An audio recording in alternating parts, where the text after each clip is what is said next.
Homelander. Um, I was a little surprised by how we got there, like the mechanisms. I think pretty quickly, you start to get a sense of who he is by the first episode, right? Like this scene comes on, and obviously they're kind of building him up. I think shortly after this comes a scene with Starlight and the Deep, and that really would start to define the series, right? Like define the series. To me, now that really opens up where I'm like, oh, okay, this is off the hook. And then of course the Huey scene with A-Train. That was obviously like a defining moment, letting you kind of know what this series is gonna really be all about. So like this was absolutely an on point series. Okay. So I absolutely get this. Okay. So coming into it, this is the initial Homelander, but by episode 1, we're kind of like, oh, okay. And this is where he allows the people to die in the ship or in the airplane. And this is kind of how I got at him, right? So, you have that whole airplane rescue situation, which it was a hostage situation. It was a terrorist situation, and could those people have survived? Yes. Should he have been able to save those people? 100%. Okay, those people the plane wasn't crashing.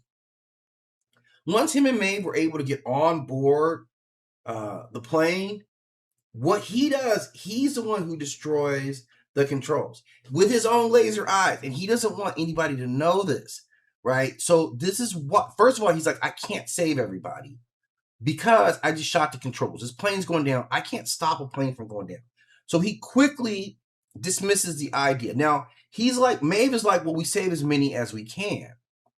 No, he doesn't want to do that. He doesn't want to do that because anybody who survives now has some truth about him. Now this is that video, like everybody's got these cameras. So pretty quickly, we get the sense that, damn, this dude don't really care about anybody. Like he's literally willing to sacrifice this plane full of people versus saying, yeah, you know what? I might have messed up a little bit, right? Like I might have messed up here. I might have made a mistake. He didn't want to be shown making a mistake, which is using his lasers out of control and, destroying the controls. Once he did that, it was done. Once he did that, everybody was getting ready to die, right? Like he knew it. Now, the fact that his ego was so important to him, or his image was so important to him, that he didn't even want to try to say who they could, right? Like Maeve said it right. Like you can take, how many people can you carry? Take 2 people, go, come back, do what you can, right? Maeve can try. I don't know. She can't fly, so I don't know what Maeve would have really done in that scenario. It's bad business for her too, because he had to fly you out of there. Maeve really needed a jetpack. Let's just be really honest. I feel like Vought could have got her a jetpack. But anyway, I digress. So right off the bat, like by this episode, we already realize that Homelander is narcissistic to a fatal degree, a fatal level of narcissism, that their lives don't matter more than what your reputation matters, your rating. So we're getting a sense of him. We start to see him right off the bat as like, yeah, you're a bully. Yeah, you kind of push me around, because he was already kind of bullying at work. So we get this real sense like right away of who he is. I don't know if I still at this point would have been like, yeah, he needs to get a crowbar to the dome. I don't know that at this point yet. But obviously at some point, I'm trying to think, what was the moment for me with Homelander where he like really bugged out? I guess as I started to understand like the whole Becca situation, I'm like, yeah, you're a rapist, and that's bad. Like that's a lot. For me, that's a lot. I didn't dismiss that, your encounter with Becca. I did not dismiss that. So I already kind of took that as pretty serious. And then I think when they started revealing some stuff about Black Noir, so it's probably 2 or 3 episodes in where I'm really feeling like I can't put my hand on an exact like thing that he did. Maybe he was in that building. Him and Maeve went on another mission, and there were some terrorists like in a building. It seemed like he was in the United States for sure. And the way he killed those guys, like, yeah, right off the bat with that, man. Like, first of all, okay, like if I'm Maeve, I'll stop kicking it with you too. Maeve was 100% right about fuck you, Homelander, because we saw that scene where they're about to go into the building together. Like the terrorists were up there. It's a high-rise building, right? And this son of a bitch flies up there, and Maeve's got to walk up and take fucking elevator all the way up to the top, right? Which is BS, 100%. And if I'm her, I'm pissed off too, because we ain't no kind of team if you can fly, but you gonna make me walk all the way up there. Like, it ain't even heroic no more. Like, when I get there, like, me taking an elevator up there is the least heroic thing that you could do, right? Being honest, if you have to take the elevator to get to the fight, it don't nobody do that. Nobody does that, okay? Spider-Man with web swing in, like Tony Stark would fly in, right? Like Batman would like swoop in on Batmobile, but whatever. Nobody takes fucking elevator up to where they gotta go, right? So that's the first issue that we have there, right? That's actually the first issue. That you already telling me you ain't the homie in no kind of way. Like, and you telling Maeve like, oh yeah, you love her, you want to have her kid, but like that's mad disrespectful. We're not even friends. If you can fly and you make me take the stairs, we ain't friends. Okay?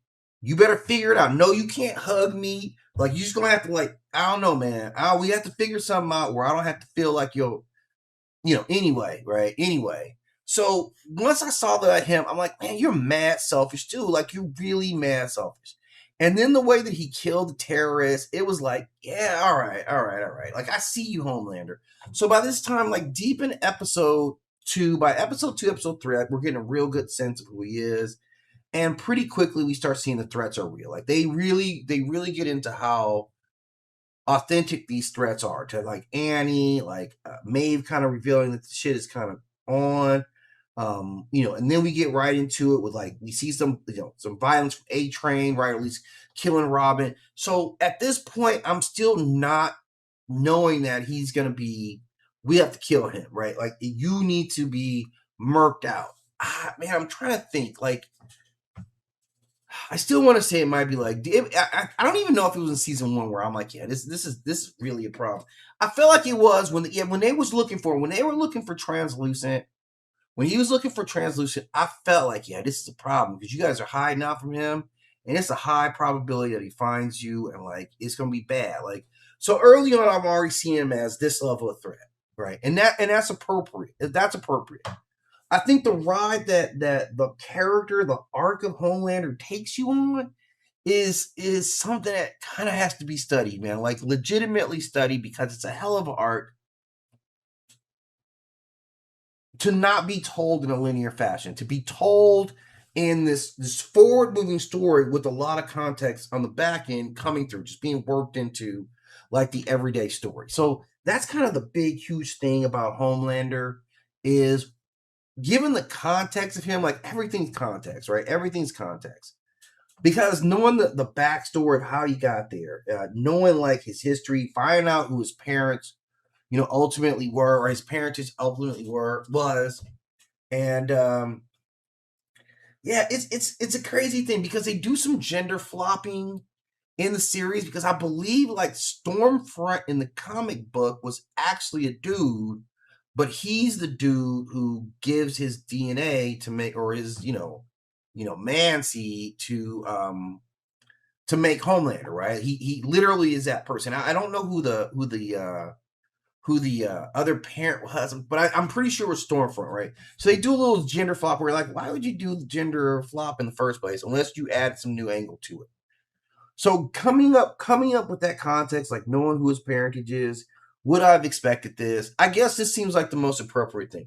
Even in episode one, by the end of the first season, I clearly would have agreed with this here, right? And I don't mean in condoning it. I still make the argument that the real torture for Homelander would have been to be able to live, but to be weak, right? That was the real thing.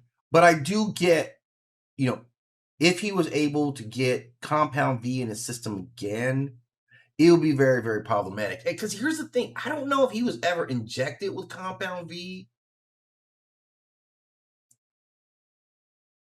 Hey, okay, since Homelander was born with Compound V in his system, is that correct? Because his parents were both soups. Is that correct?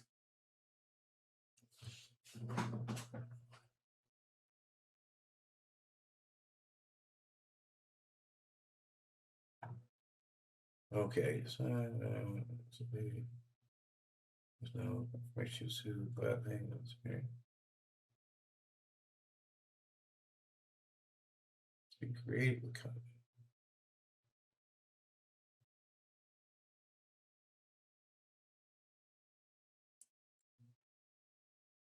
Okay, so if his father was Soldier Boy, right? Do the children of the Soups need Compound V to get their powers? Because like Translucent has a son. Like a lot of the Soups have sons, and their kids kind of manifest their powers. So is that the V already in the system, or are those kids also being injected with Compound V?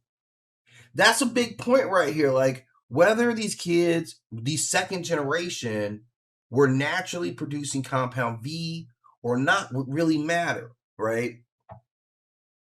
Let's see.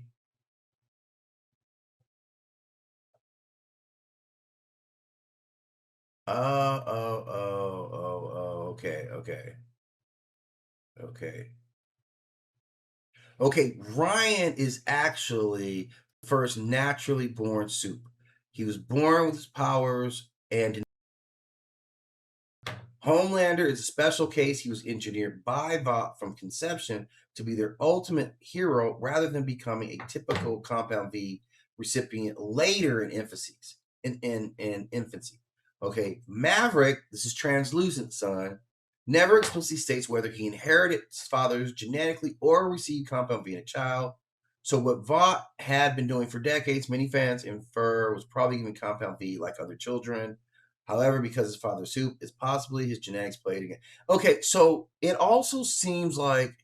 seems like to me that Compound V is working with a certain set of genetics, and the way it manifests will be similar across at least parent-child connections. And what I mean by this is obviously Translucent and his father, Translucent and Maverick.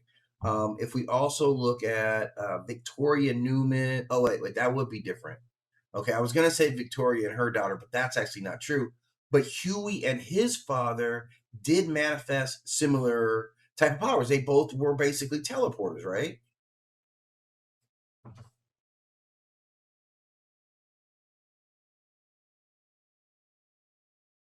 So there is a bit of a pattern. Obviously, Homelander and Ryan both have similar powers with the same kind of power set.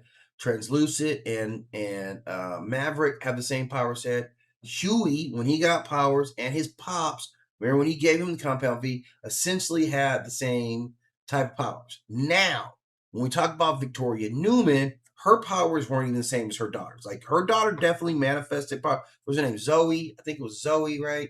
So I'm not sure. I don't know what that means. Like clearly, Compound V locks something out of your system, but like okay, because even further than that, okay, I have more examples. So like because who Andre, who was in Gen V, his powers were very similar to his pop's powers, who was named Polaris or Polar, some of that nature, right?